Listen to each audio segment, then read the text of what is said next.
The Hawk That Dare Not Hunt by Day by Scott Odell, Chapter 3. After leaving the bookstall, I had gone only the short distance to St. Paul's when I was surprised to find a large crowd gathered. At first, I thought it might be some sort of church celebration. Drawing nearer, however, I saw that a company of the King's troopers attired in breastplate and cuirass, as if about to leap into battle, had taken up positions near the cathedral. Since the presence of the King's troopers usually meant trouble, I weighed the wisdom of ducking down Hillary Lane, a dark alleyway that lay at hand.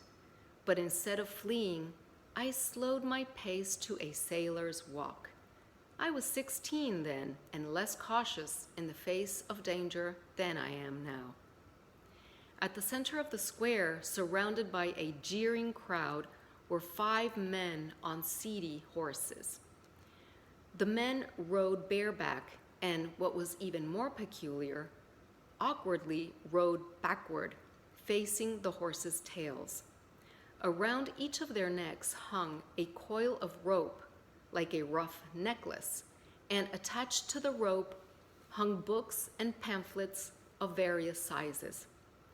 Adding to the spectacle, each man wore a tall dunce's cap made of colored paper. I stopped as I reached the fringe of the mob. Again, I weighed the wisdom of ducking into the dark alleyway. Again, I gave up the idea. Someone with a strong breath came up behind me. He was shouting at the peak of his voice, words that I had trouble understanding, being, as far as I could tell, a strange concoction of Welsh and Irish. Finally, I made out what he was saying. "Burn the lice! Burn the lice!" He was saying it over and over. "What lice do you refer to?" I boldly asked without turning around. "Can't you see?" he demanded. "There, before your eyes." "I see 5 men riding backward, with books dangling from their necks. But what does it mean? Are they maskers? Are they mimes? Are they daft?" Daft. "But the lice you referred to?" "Luther's dirty lice. Burn them all, I say." He had been shouting in my ear, but now he moved around to stand beside me.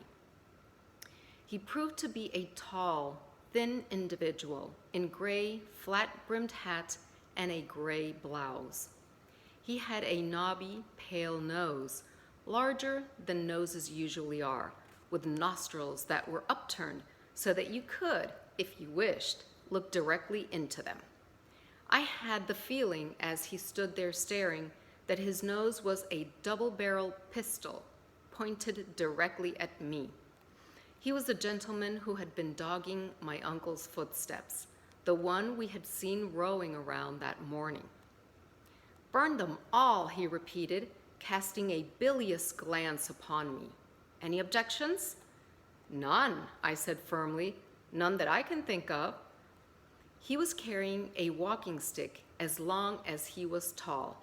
In truth, it was more of a club than a stick, and I could tell by his tone that he wouldn't hesitate to use it upon me should I happen to say the wrong word.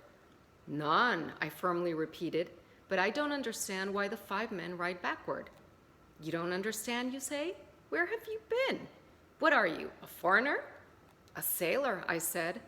"A foreign sailor, no doubt." "No, you speak too glib for that. An English sailor." "Aye," I said, "but I'm away from England mostly. Hamburg, Amsterdam, Antwerp." "Antwerp," the tall man said, bringing his cane down hard. "Those are devilish places, but it's Wittenberg, close by, where the devil has his den." "Wittenberg is inland," I said. "I am not familiar with it, except by name." "The better for you," the tall man said. "Take my advice." Stopping in mid-sentence, he again thumped his stick upon the hard earth and again shouted, "Burn the lice!" Now, the 5 men were being helped from their horses and led to the center of the square. Here they were stripped of their attachments, which were then tossed into a pile, doused with oil and lighted with a torch. Armloads of other books and pamphlets appeared at once and were thrown into the blazing pyre.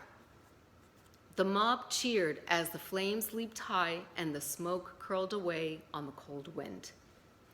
These burnings had become quite common throughout England in the last year or so, especially around the city of London. But this was my first experience with one, and it gave me a bad start.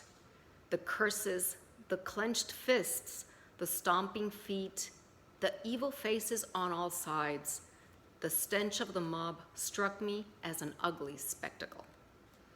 "You say that you're a soldier," the knob-nosed gentleman said. "A navigator. I steer the ship." "Of course. Sometimes you steer by the stars, sometimes by the sun. Sometimes you steer by guess and by God. I know. I was one once myself." This I doubted, but being in a discreet mood, did not say so. "I wonder," he went on, "if you have a place for an experienced hand. I've forgotten your ship's name. Perhaps you didn't tell me?" "Black Pearl." "A leesome name," he mused. "Where might she be located?" "Near the steel yard." "Undergoing repairs?" "No, we're loading cargo." "I'll come by and speak to your captain," he said. "The chances of finding a berth are slim," I said.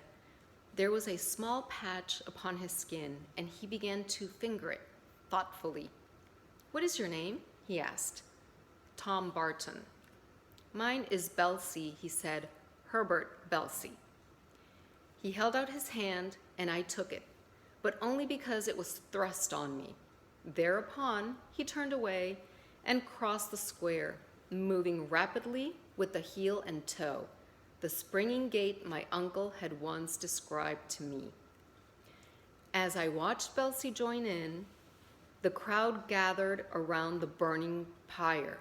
It gave me a fine feeling of excitement to know that tucked away in my doublet were 20 pamphlets that would not burn on this day. And aboard ship, well hidden, there were 200 more just like them. A troop of the king's soldiers led the 5 men away in the direction of the tower, whose gray bulk loomed downriver. But most of the crowd stayed on, now pressing forward to warm their hands at the smoldering fire. Some of the king's henchmen were still loitering about the square, however. Deciding not to press my luck any further, I slipped away down Jug Lane.